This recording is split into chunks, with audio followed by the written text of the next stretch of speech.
Hey, deserving listeners, we have a very special guest with us today, Kate Stewart, an old friend of mine and someone who's been on the podcast since the very beginning. You came on early, maybe in 2011 or something, to talk about flirting. Yes. You're a therapist, and we've also supervised supervisees, therapists who are in training. We've you have an agency in Seattle, Modern Therapy, and you came on the podcast a long time ago to talk about flirting. You had flirting classes back then. You also came on the podcast to talk about open relationships, and you had a manual for open relationships, a how-to. And you emailed me recently and said you wanted to come on to talk about the man versus bear debate. Welcome to the podcast, Kate. Thank you. Any other things I should be plugging before we forge ahead? Not at the moment. I will probably remember many things the minute I'm in my car driving away, but not at the moment. Thank you. Well, so I thought we would watch the viral video in question, a TikTok video that had millions and millions of views, and it sparked this whole debate. And then I'll throw to you, and you can give me your thoughts on this. Okay. Would you rather be stuck in a forest with a man or a bear? Bear. Man is scary. With a bear.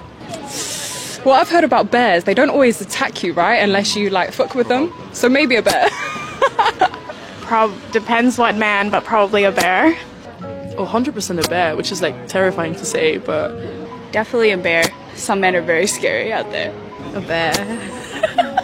I would say a man. So I don't know what your take is on this video. All you said to me over email was that you wanted to come on the podcast and talk about it. So I don't know if you're pro this or anti or nuanced. So what is your take? Wow. I would say thoughtful and curious, more so because this could mean so many things going forward for culture as a whole, for one of the things I've been most concerned about is dating between men and women, because I feel that it could really cause a population decline in a lot of ways, like we're already seeing. What about you? Would you rather see a bear or a strange man in the woods? I don't even know. I mean, I think my first response as someone who lived through the Me Too movement and has witnessed, I don't even know how to describe it, but how culture has evolved since the Me Too movement, I would say probably a bear. But then again, I just, as a person who is historically not willing to commit to an answer on any things, as far as I see the world in shades of gray, it's hard for me to say for certain, but I generally would say a bear. Yeah, so I didn't really know much about this event on TikTok. In fact, when you emailed me about this, you said, are you talking about the man versus bear thing? And I responded to you over email, and I said, oh, yeah, I've seen that, because I recently on Reddit, they asked a bunch of men, do you think you can take on a bear if you were in a fight? And a strange amount of men said that they thought they could take a bear in a fight.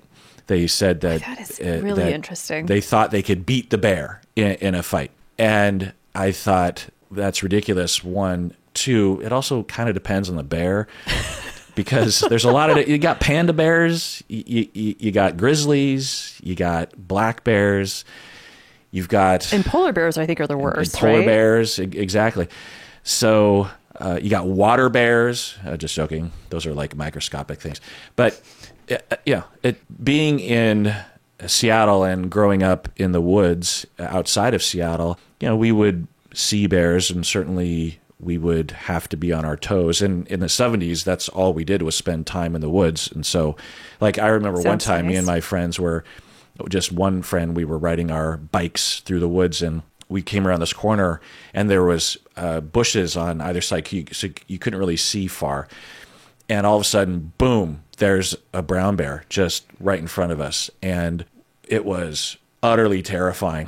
I can only imagine. And, I turned around, and my friend was behind me, and I'm just like, bear! And we just booked it. And I don't know if the bear chased us or ran the other direction or laughed at us, but But I wasn't going to stick around to find out because Yeah. I knew that, things could go badly. I didn't assume I was going to die in that moment, but, if you're told if the cubs are nearby, the bear might attack to defend the cubs. Right. Or if it just is startled, and you're on a bike and you're coming around a corner and it thinks you're a threat just in general, it'll attack. Bears don't generally seek out humans to kill, unlike Right. the movie Cocaine Bear, if you've seen that. Have you seen that I movie? have not, but I can only imagine.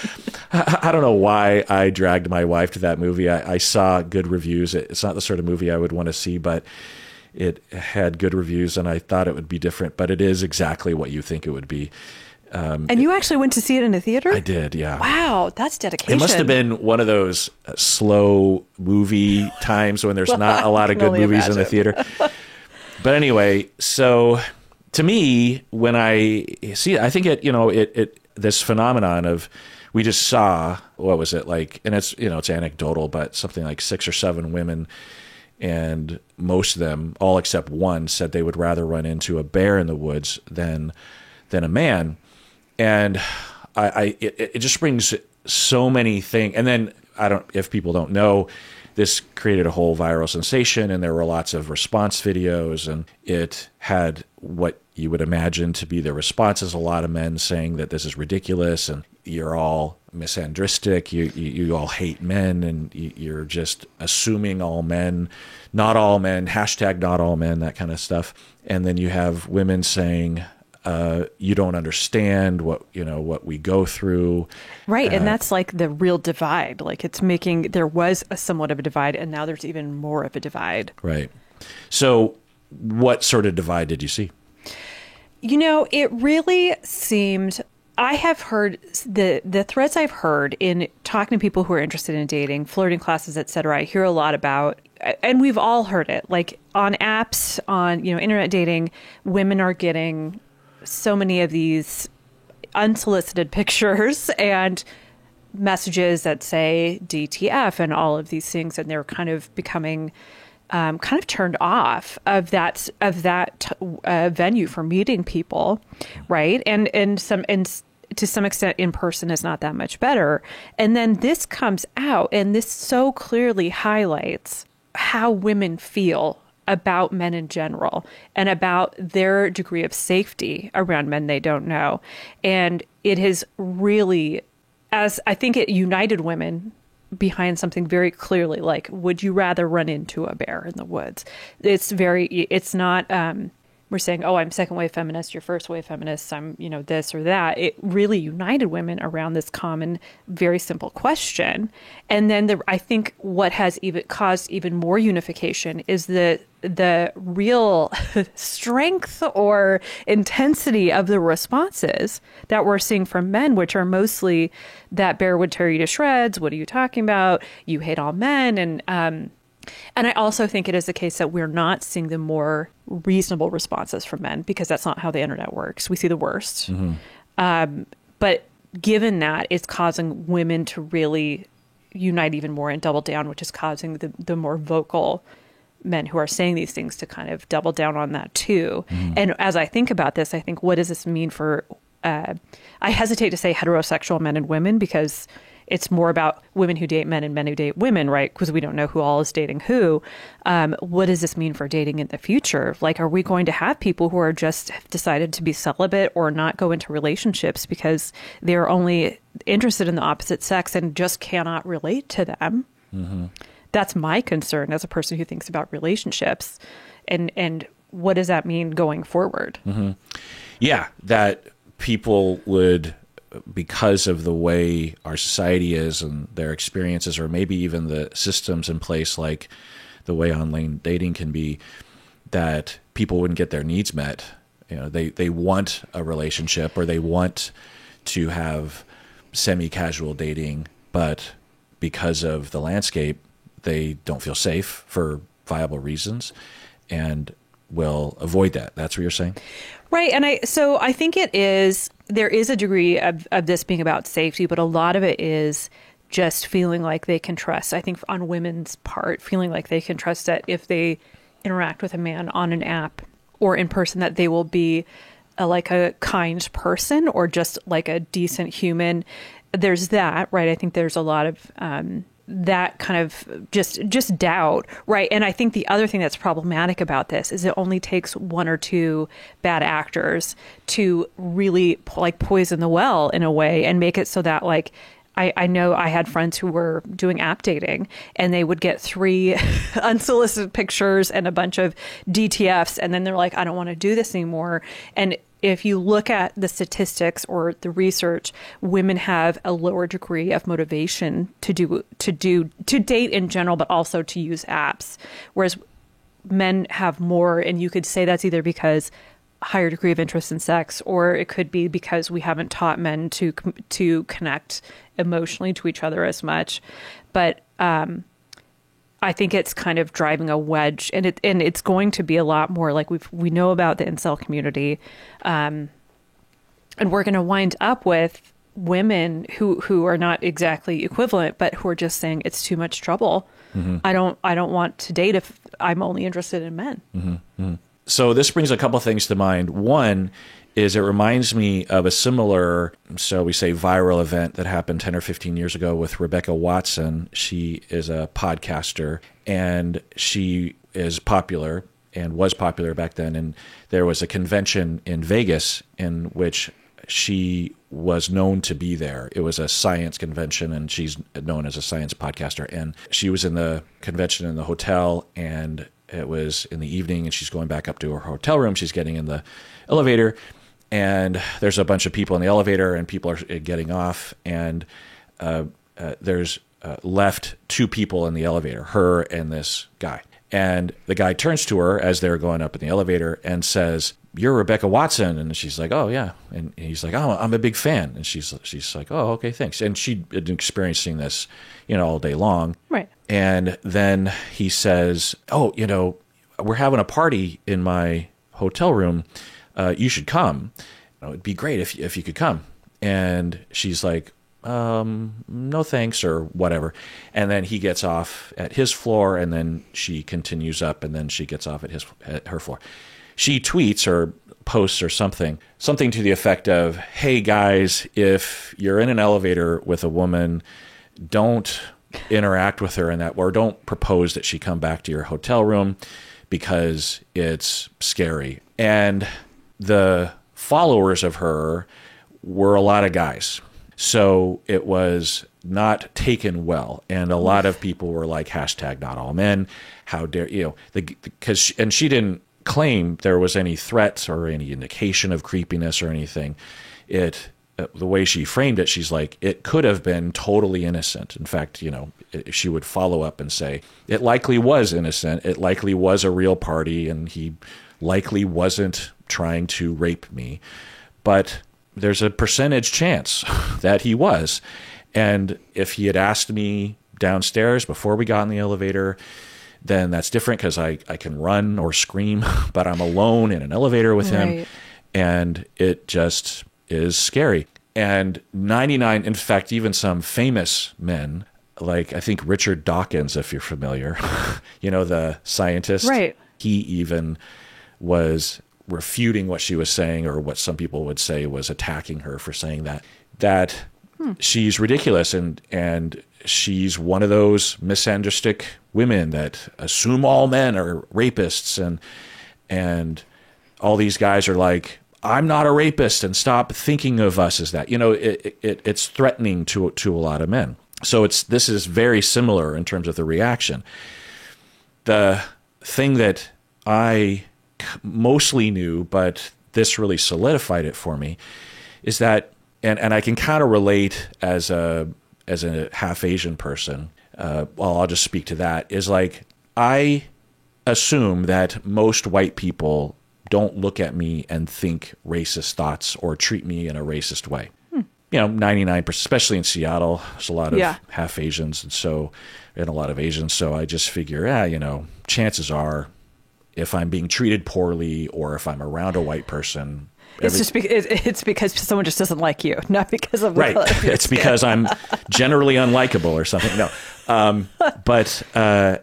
or if I'm just in an elevator with a white person, I'm just going to assume everything's fine. But the problem is that if I am mistreated, if, I'm waiting for a table and a white couple walks in and they get the table first and I don't have an explanation about it, there's, let's say a 2% chance that some racist thing just happened to me. Well, that 2% question mark is a lot of distress. And if you're a woman and you're in an elevator and you think, well, 98% chance this guy is not going to rape me. But let's just say there's a 2% chance. And maybe the percentage is even higher. I don't know. But let's say there's a 2% chance that he's about to kill me and rape me. Do you want to roll those dice? You don't want to roll those dice. And if you can ask men, please don't put me in a position to think about rolling those dice. Right. Yes, I'm pretty sure you're not going to rape me. But on the off chance that you are, the consequences are so high that I'd rather not have that as a question in my head all day long, the way that it is for women. Another venue where this happens is I'll be walking downtown, maybe at night, and I just happen to come out of a place by myself, and I'm walking behind a woman that's walking by herself, Right. And I'm behind her. And because I have this awareness of what her experience might be, I don't know, maybe she cares about it, maybe she doesn't, but I'll hang back so I'm not like walking directly behind her, or I'll figure out a way to get in front of her, so that she's behind me, because I don't know the percentage chance, but there's a percentage chance that she is thinking about the percentage chance that I'm about to rape her. The question is, where did you learn that? How did you learn that? I listen to women. Okay. Okay. That's what I did. Okay. I, as a man, can only relate sort of as an Asian, but it's not the same thing, right? But it's not your life on the line. Right. It's a different kind of a thing. Like, I would get pulled over a lot in my youth and was pretty sure, particularly when I was outside Seattle, it was happening a lot more, that it was because I looked brown or something, and they just figured, well, or a guy, maybe because I'm a guy, I don't know. But I'd be pulled over for the silliest of reasons. And so I can, but that's not being raped and killed, right? But even if I hadn't had that experience, if I listen to women and believe what they're telling me, then I think, that I can't relate to that because I haven't been like that, but yeah, that would be tough. And so when you're asked man versus bear, and someone's like, bear, I'd rather meet a bear in the middle of the woods, people should listen to that, right? And there's another video that was, if not necessarily this one, that was kind of what kicked off this whole debate, which was when someone asked a man, would you rather your daughter encounter a bear or a man in the woods? And he was not sure. He didn't know how to answer that. And then they said a bear or a woman, and he said woman without. So that's the other kind of aspect to that, is in some setting there was a man who understood it and actually thought the same way because he was thinking about a woman who was in his family. Right. Yeah, you sent me a number of articles and some other quotes. This is the article from Forbes that you sent me, an article by Connor Murray. And these are some quotes from women after they were elaborating upon saying they'd rather meet a bear. They say, quote, "The worst thing the bear can do to me is kill me." Meaning the bear isn't going to traumatize me. Another quote, "The bear doesn't get enjoyment out of it." I thought that was interesting, right? Like the bear is just trying to protect. If it does kill me, it has a good reason. Yeah, it's like a reasonable reason from the bear's perspective. But there are men out there who are psychopathically, sadistically trying to target me, or they've been told by society that it's okay to do this to me. And there's been a lot of TV shows about that recently. Like what? Like about serial killers, like all of the true crime stuff that people were getting so obsessed with. Right. I think a lot of that backlash has to do with like the crisis of masculinity. I don't know if you've been following that, but there have definitely been some books about this. Yeah. As equality, feminism has progressed, the roles that men have are less defined, and a lot of men have struggled with that. And I think this is the more insecure men are not coping, and this is what we're seeing are the men who are insecure responding. I think that's what I would say is a lot of the really strong kind of negative responses are from insecure men. Yeah, and it's understandable, but not a reason to go too far with it. But It's understandable that a lot of men are worried about being falsely accused of sexual harassment or rape or something, because the consequences can be so great, and there are examples of people being falsely accused and their lives just completely fall apart because of that, So it's an anxiety that some men have. I can tell you as a man, I don't have that anxiety because I guess I just trust my experience in the world tells me that I can trust people generally. For a lot of men, when they start seeing Me Too, they are thinking, uh-oh, I've done stuff like that. What do? I don't know what to do. How about I just attack Me Too and attack women?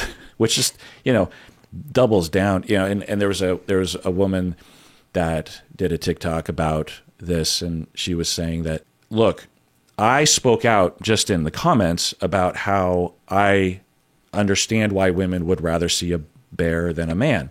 And I had men who went after me in the comment section. Then I went to another platform. This isn't exactly I how remember that one. Yeah, I went to another platform, and these same men followed me to this other platform and were continuing to attack me. Case in point. I know. But it's also, I think it kind of highlights the need for a sense of like meaning or purpose. And I think that in the absence of other senses of meaning or purpose, that looks like a sense of meaning to those men who are following that woman, like, how dare you attack us? I will avenge our people kind of thing. Huh. Yeah. So what kind of meaning or purpose have been lost or could gain that would not result in this? So I think I always think about like my grandparents. I don't know what your relationship with either of your sets of grandparents was, but my maternal grandparents, I don't know my paternal grandparents as well, but my maternal grandparents got married at like 19. Grandfather went to war, like started having kids at like 21, 22. Like there was no time for any of them to be thinking, is this life meaningful to me? Am I fulfilled? Like it was just, you're the dad, you go to work and make money, right? Like it was so cut and dried. There was not a lot of variation. There was a lot of like, roles were different. Of course, power was more imbalanced. And so a lot of those men wouldn't have had time to chase this woman down across all of these domains and say like, how dare you do this? But as it has become that there are, two parents working in homes, women can have all these jobs that men had, and there's more equality. Women can afford to live on their own. There is less inherent meaning to just being a man and less inherent power. And so you have all these guys that are lacking meaning and purpose and feel insecure and also perfect storm, looking for some thing to do to give them purpose. And you have Andrew Tate comes along and says, I'll give you purpose. And people want answers. Like you often hear people saying the reason why folks are drawn to religion is because it gives them answers to questions they can't answer. And I think this is the other thing. When people find Andrew Tate, they may be thinking, why are women not approaching me? Why can't I find a partner? And Andrew Tate gives them an answer. It's not one we all agree with, but it's an answer. Right. But I think that the man versus bear thing highlights a lot of things independent of gender, I think. I think it also, I don't know, but I think it highlights just how few people actually go into the woods and actually encounter animals. You know what I mean? I think you're right. Because at Yellowstone, and I'll see videos like this on Reddit of people will just walk right up to a buffalo, a bison, and will take a selfie and try to pet it. Yeah. Or they'll see a moose and want to pet it, and then the moose will attack, And it's just evidence that people just don't have a lot of experience. They're not stupid. They just haven't been told. They don't know. And, the vast majority of animal depictions that someone would see would be in cartoons or in loving depictions, documentaries about, oh, look at nature, everything's so nice. Jane Goodall kind of, yeah. Right.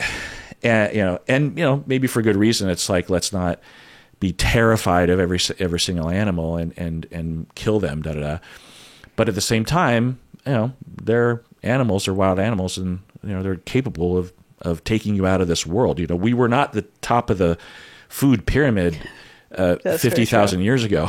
There were animals that would eat us, cats and jaguars and stuff. I mean, I'm not saying that the women who are saying that they would rather run into a man or they'd rather run into a bear than a man, I'm not saying that they don't understand the danger of a bear. I don't know that. But to me, if I was asked this question, which would be weird, I would say... It's not weird. Well, depends on the bear. There's a lot of different kinds of bears. Like one time I was in Jasper near Banff in Canada, and I was completely in the wilderness and there wasn't any civilization nearby. And I had to go to the bathroom, so I peed along the trail. I'm loving this. I'm loving this story so far. I mean, I don't know if that's bad, but I did. And I walked further down the trail, and I turned around at some point, and I saw a black bear sniffing my pee spot. Whoa! Yeah. But it was pretty far away. I didn't feel threatened by that black bear. If it wanted to kill me, it could have. But those kinds of bears typically aren't that ferocious. I had a pretty good distance between me and the bear. Whereas if it was a grizzly or a polar bear, like I would be running for my life, even though I knew the chance of it like running me down wouldn't be very high. If they were to ask me that question, I would have a very long answer in terms of like, depends on the bear. Sounds like a therapist. Right. That's how therapists respond to things. It also depends on the dude. Depends on the context. If I'm solo, and again, I'm not a woman, so I can't answer the question at all. But if I'm solo hiking and I see another solo hiker guy and we're passing each other in the woods, that's one context. Another one Right. is I'm walking down a dark alley and there's a guy hiding in the shadows. These are Right. very different circumstances. Right. If you're on the Pacific Coast Trail, I think that's what it's called. Like, and you're hiking by yourself, you're going to run into some men that are by themselves, right? It's like it is definitely a pretty like flat question in that there's not a lot of context or like real like detail to it. And you're right. Like it does depend on where you're at or like, but I think that's the idea is like, if someone's just saying, we're not going to give you any detail, would you rather do this or do this? And I do think it's not particularly, it is useful in some context as far as just showing how many women will answer that question. But I don't think it actually is useful in that I don't think all of these women have encountered bears in the woods. I don't know. I mean, I think it really does depend on like where you're at and what's happening. But yeah, exactly. I think it's also a litmus test for trauma, right? If True. you have been harmed by men, and most women have, and that comes to mind. If you ask people the question, man or bear, most people have not had negative interactions with bears, whereas they have had negative interactions with men. Right. I think another thing that's illuminated by this question is that people are terrified of strangers in general. I think more and more. Right. You know what I mean? Yes. That's not what the question is getting at, but I think that it does kind of illuminate that, don't you think? It does. And as someone who has taught classes on flirting for a very long time, I talk to everybody, and it's really interesting to see the reactions I get, because some people are kind of like, why are you talking to me? And some people just will talk, but it's not as common. And I think that's as technology has advanced, we spend more time engaging in technology than we do with other people, which, I mean, who uses their phone anymore to actually call people? That's the thing I always think is like, so it does show like how comfortable feel with someone they don't know, and like how, I don't know, it really, how people it says a lot more about like people's experiences. Like I think a lot of people of color, like you said, might have a different kind of reaction to this versus like I think about myself. I was raised in an environment where there was not a lot of threats, so I have a different reaction to a lot of people I don't know than other folks might, because I have not been the victim of like hate crimes necessarily or things like that because of the color of my skin and where I grew up. Yeah. Right. It'd be a similar question to ask, would you rather run into a bear or a police officer, right? That's actually a really good question. You could ask too. anybody that, and I think you'd get some pretty interesting responses. You know what I mean? For some people, they'd be like, well, police officer. And some people are like, oh, my God. No. That would be a really interesting question to try to get out there as far as like, what would people's responses to that be? So switching topics, do you still teach your flirting classes? I do indeed. I just wrapped up the first in-person class I've had in probably 8 years, I think it's been, because I did some online and then I just didn't do it for a while because I had a small child at home and then the pandemic and stuff. But so if people wanted to sign up for that, where would they go?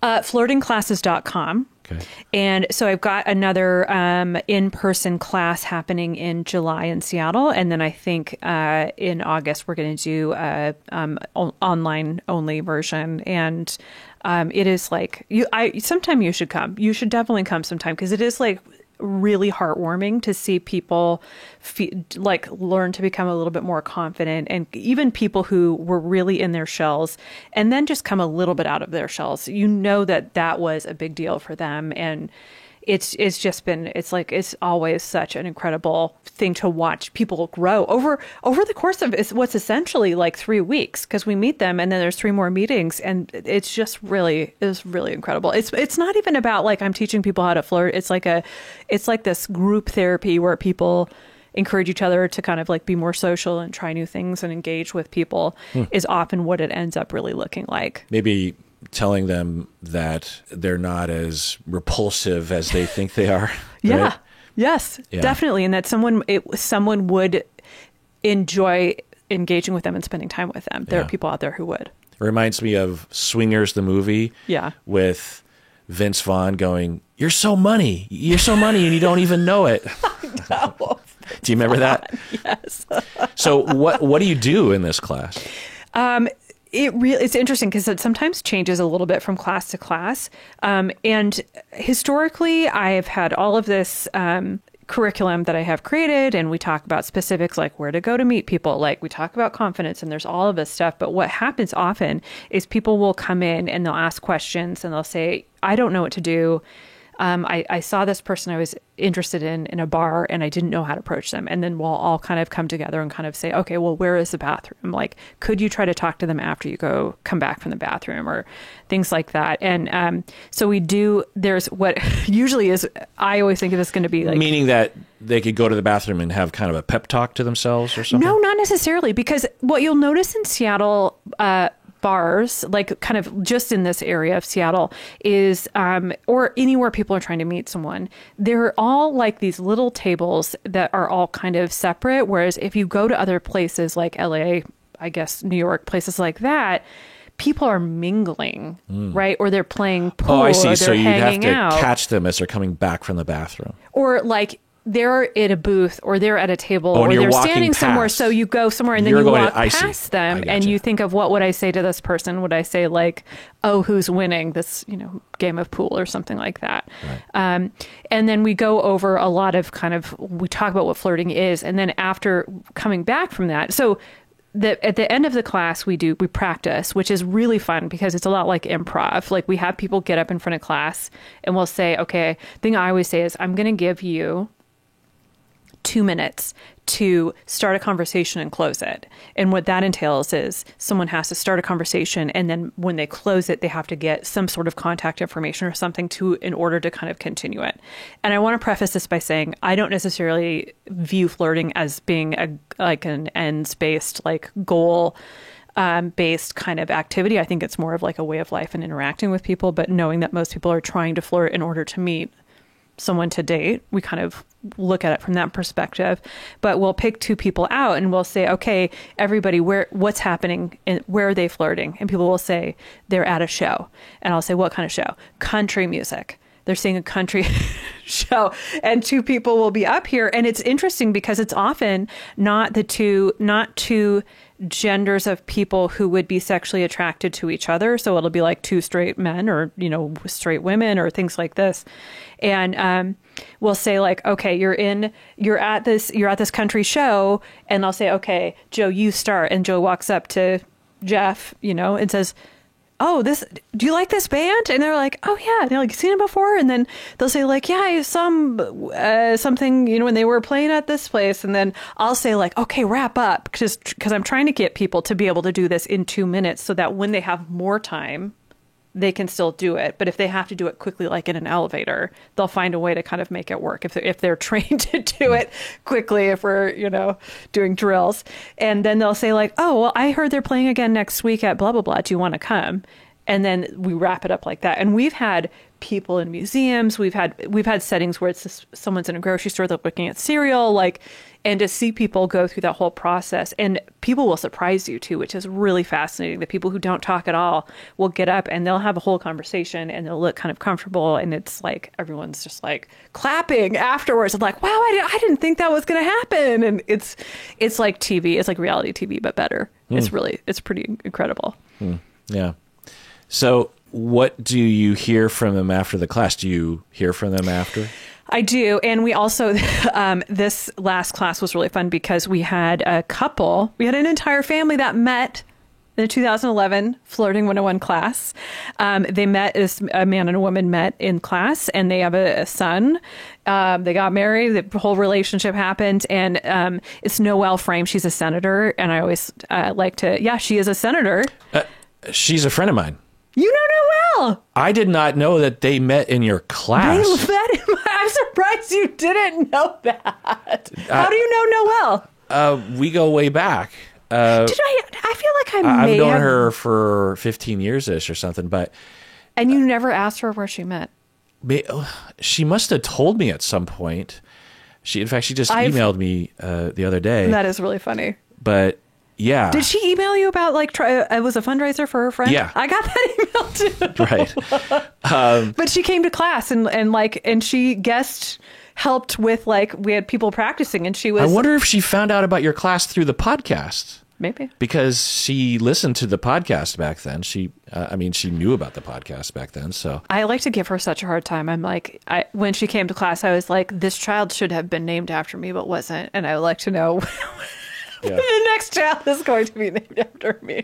Okay. Well, yeah. So success story there. You also emailed me initially about another topic. Yes. About the state of Washington laws about sexual harassment, sexual misconduct. Sexual misconduct. Okay. There's a sexual misconduct WAC and there's a general professional misconduct RCW. Yeah. So WAC stands for Washington Administrative Codes, which is our laws, and then the Revised Code of Washington, the RCWs. These are all statutes and laws. They're the laws of our land. Right. For you were saying you were trying to revise it somehow, update it? Yes. I have worked for many years with the sex positive community. So these are people who are kinky identified, poly, non-monogamous. It's an interesting kind of umbrella term that could cover a kind of small group of activities or interest behaviors, whatever you want to call it, or a much bigger kind of range of interests. But the sex positive population is kinky identified people and people who often have different types of relationship orientations than just monogamous. And one of my kind of areas of interest is erotic countertransference and erotic transference as well. And I think it's not, and for anyone who doesn't know, erotic transference is when clients have sexual feelings toward their therapists or romantic, and then erotic countertransference is when therapists have those feelings toward their clients.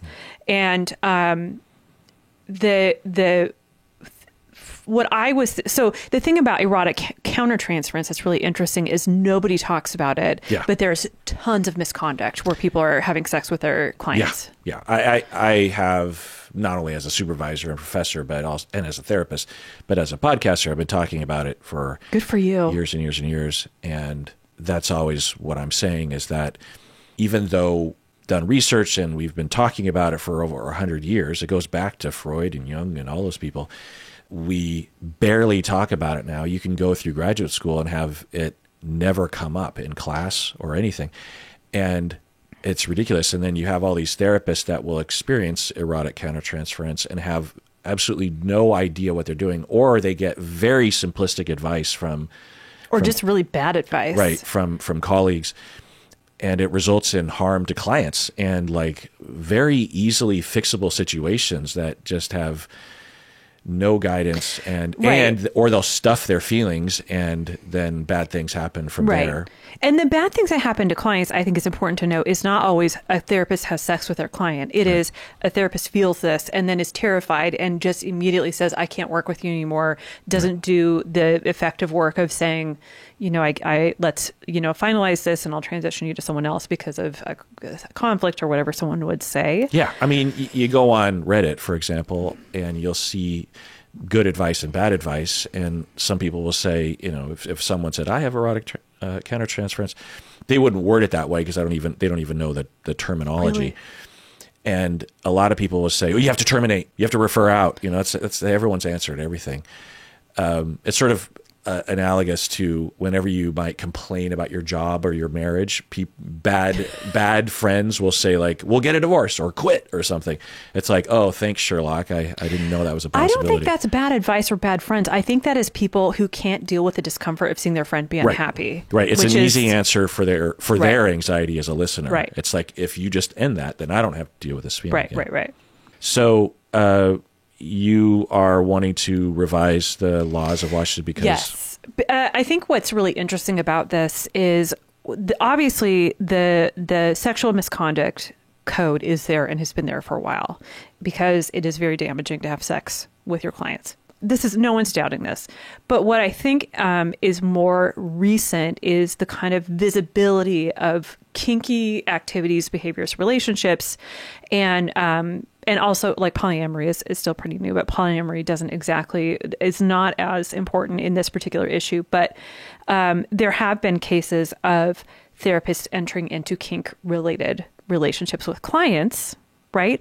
And what's interesting is some of these kink related relationships don't involve sex or any kind of contact, but they can still be incredibly impactful because of the emotional impact, right, that happens and could potentially be more impactful than having sex with a client. Although that's up for debate depending on who you ask. But what I had really been thinking about is there are some of these relationships that would really show up as misconduct, but they would not show up as sexual misconduct. So, Kate, let me get this straight. Kate. You're saying that you would like the laws of Washington State to be changed and or clarified to allow for therapeutic erotic activities within therapy? No. The thing that what I wanted was there's sexual misconduct, which is because that is such a big issue, it's its own kind of branch of misconduct. And then there's like more general misconduct. But what I wanted to see happen in the sexual misconduct rules is more language specifically calling out any like kink related behaviors, kink activities, kink roles, relationships. Meaning you want those to be legalized or you want them to be illegal? I want them to be illegal, and I want them to be illegal to the level that sexual misconduct is illegal, which is really the most, I think, highest profile. It's hard to say the most illegal versus the least illegal, but is taken the most seriously. Right. Because if you enter into a BDSM relationship with your therapist, that could have impacts that are as negative, as life-altering as having sex with your therapist. Right. Right. There's so many of these roles and these activities and these kink-related behaviors that I think have such a dramatic impact and can have, like we think about oxytocin and how what's happening in people's brains, like what emotionally is happening in these relationships. And it is akin to what can happen in sexual relationships and beyond. That's interesting. Yeah, I hadn't thought about that, but that makes a lot of sense that it would at the very least need to be discussed and decided upon ethically and legally in our field, because up until recently, it wouldn't have been something that would be likely to happen in therapy. But with the increase in sex positivity in our culture and in our field, and I think particularly in Seattle, since we're known as a sort of a mecca for that kind of thing, then you're going to see therapists who will say, well, I'm not having sex with my client and I want to be sex positive, and I'm involved in these kink related things in my personal life, and I want to use them. Like I'm thinking someone would, well, what would be a kink that you'd be concerned about being used in therapy? That is and it's not necessarily 100% that it's happening in therapy, but more that therapists recognize that they can't just say, okay, we're going to stop therapy and we are going to start a daddy-daughter, little girl relationship where I interact with you as this parent figure, right? Or like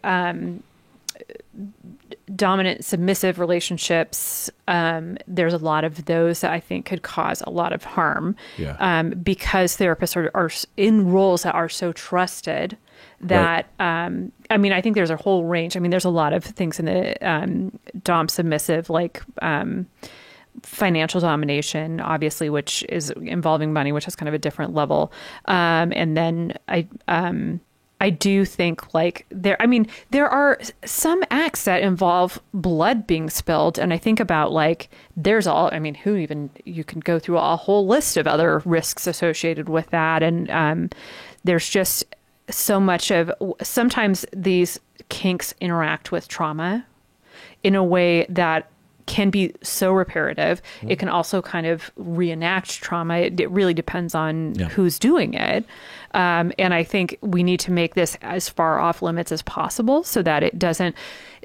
And I think, like you had said at one point, like for people to think, oh, this is okay because I'm not having sex with them, we need to make sure that's not what people are thinking. And also, when people are kind of sliding into misconduct of like violating boundaries or like even sexual misconduct, a lot of times that happens is because people are slipping down this very slippery slope, one tiny increment at a time. And I think in kind of the kink world, it could be the case that someone is like, well, at least it's not sex. It's not sex. Or this could be really helpful for them and not really taking into account like the harm that could be possible. Right. Because it's not P and V, right? But you're perfect to spearhead this because your agency, Modern Therapy Seattle, has been from the beginning and still is sex positive and advertises itself that way, not only for sex positivity and kink, but also for polyamory. And you're perfect for this job because you know it and are familiar with the concepts. And what you're saying is that it's post-therapeutic relationship where there will be conversations and then the therapist is thinking, oh, okay, well, if we're going to start doing this, we have to end the relationship. And there can be some dubiousness to that, right? Because the therapist and client could be officially on paper ending the therapeutic relationship, but they're not really ending. They're just doing it to jump through what they believe to be an ethical and legal hoop that they have to jump through. But the therapeutic relationship is essentially still continuing, and that could be a problem, of course. But when people officially terminate and, 5 years later they meet in a kink activity, that isn't illegal. It's not even necessarily unethical. There's a lot and of it happens. And it happens. And there's a lot of, the kink community can be pretty small at times. And if you're a kink-friendly therapist, there's a chance that you're into kink yourself.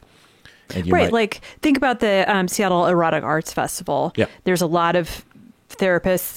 There are plenty of therapists who go to that. And also so many like kinky people wind up there too. So Yeah. like even just thinking about that. Yeah. If people follow us on Instagram or Facebook, you might have seen last year me and my wife sitting on a giant penis. That was at the Erotic Art Festival. Well, there you go. My favorite part of last year's Erotic Art Festival was there was a bunch of sculptures that were erotic in nature, you know, stone, granite, wood sculptures. That is commitment. And yeah, like, you know, penises and vaginas and stuff, bodies. And the activity was that you were given the opportunity to be blindfolded, and then a guide would walk you from sculpture to sculpture, and all the sculptures were locked down. And you could encounter the sculpture from just by feeling it, you know. And the Erotic Arts Festival, there's a lot of like music and drinks, and you know, there's a lot of loudness. So it's not like you're on stage, you know. It's darker. It's sort of like a club feel at night, anyway. And so Stacy and I did this, and it was a trip. You know, it was so interesting. I mean, one, just to try to imagine a physical object in your head as you're just touching it, but also the guide would have to touch us, you know, because she didn't want us to run into anything, you know. So she's guiding us around. She's sort of like a mother figure, and then she would guide our hands, you know, by holding our hands, and it was. It was a really magical experience. Highly recommend. But anyway, so you're saying that you want the laws to, because currently it's not necessarily illegal to have sex after you terminate a relationship with a client. They make it very complicated though, because if the client can say they were harmed at any point in time after, I mean, basically after you meet them for even a consult, if you have sex with that person, even if they only have a consult, and then 20 years later you have sex with them, even at that, you can still be on the hook for that. So it's one of those things I think they've left. I am surprised the state of Washington has left some wiggle room there, because I would assume they would just say like, you can't do this at all. But I actually know 2 or 3 people who married their therapists, not therapists who married their clients, but people who married their therapists. Yeah, it's common. They don't usually advertise it. Imagine that. The therapists don't usually advertise it. Yeah, I mean, the more I learn from attorneys, the more I learn that the law is necessarily vague because every case is different, and they don't want to be draconian and just draw a line around things because, you know, it depends. You know, like let's say that they did draw a line and say that once a client, always a client, so you can never have sex with them. You have one session with a client, 20 years later, you meet them, neither one of you remembers the fact that you had that one session years ago, and you have sex, and then another person finds out about the sex and is jealous and upset and decides to alert the police that the therapist, you know what I mean? And then that therapist goes to jail because it's against the law. You know, that's an extreme case, of course. And I'm not advocating for therapists to have, you know, to me, once a client, always a client. I would never encourage, and I certainly would never do this if I did meet a client. I would never engage in anything along those lines. I always look incredibly startled and run away, which is like the hilarious thing, because if I don't immediately leave, I will hug people and forget that I'm not supposed to be excited to see them. So that's yeah. So it's interesting that you're working on that. Where are you in that process? So you can take one guess and imagine who it is who offered to help me with this. I emailed Senator Frame and I said, can you help me with this? I don't know. I can't get anyone else to respond. I can't get any of my personal representatives or senators to respond to me. And she said, oh yeah, send it to me. She said her legislative assistant really likes that kind of stuff. So what I'm assuming will happen is that we look at this for the next session, which would be next year. And I don't know that I actually told you this when earlier this year in January, a lawyer out of nowhere sent me a link to a bill that would make consensual choking illegal, make it a crime. Consensual choking.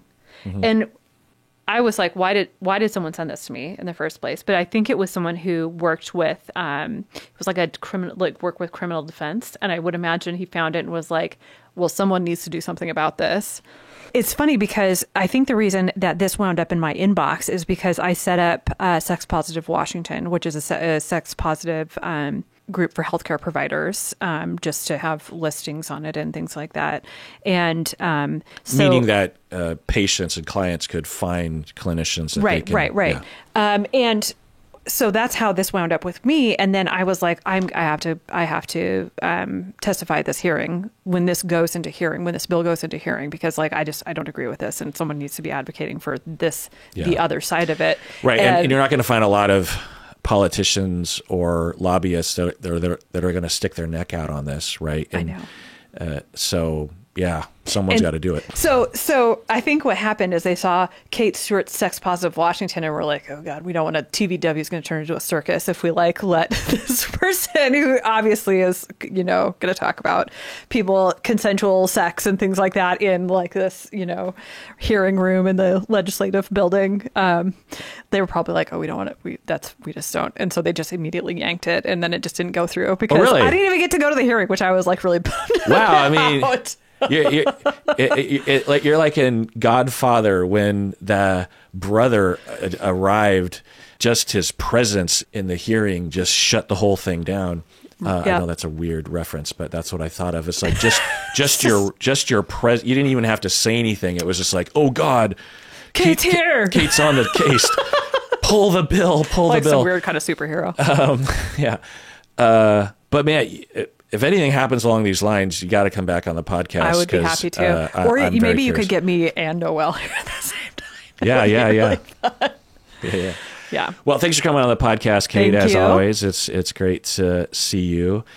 And if people want to find you, they can go to Modern Therapy Seattle, which is a sex positive group practice. A lot of my supervisees and friends and colleagues have worked for you and have loved it there and have stayed on. And it's been a wonderful group practice to recommend to people. And you've helped so many people because, therapists in Seattle are generally sex positive, whether they know it or not. But it's another thing to be trained and supervised and equipped and competent in that area. It's not just for kink and BDSM. It's just for all of us. We all need some open-minded sex help. positivity in our lives. And also people can find you where else? Flirtingclasses.com. And that is basically it for now. Okay. And everyone out there, please take care of yourself. Why should people take care of themselves? For their mental health.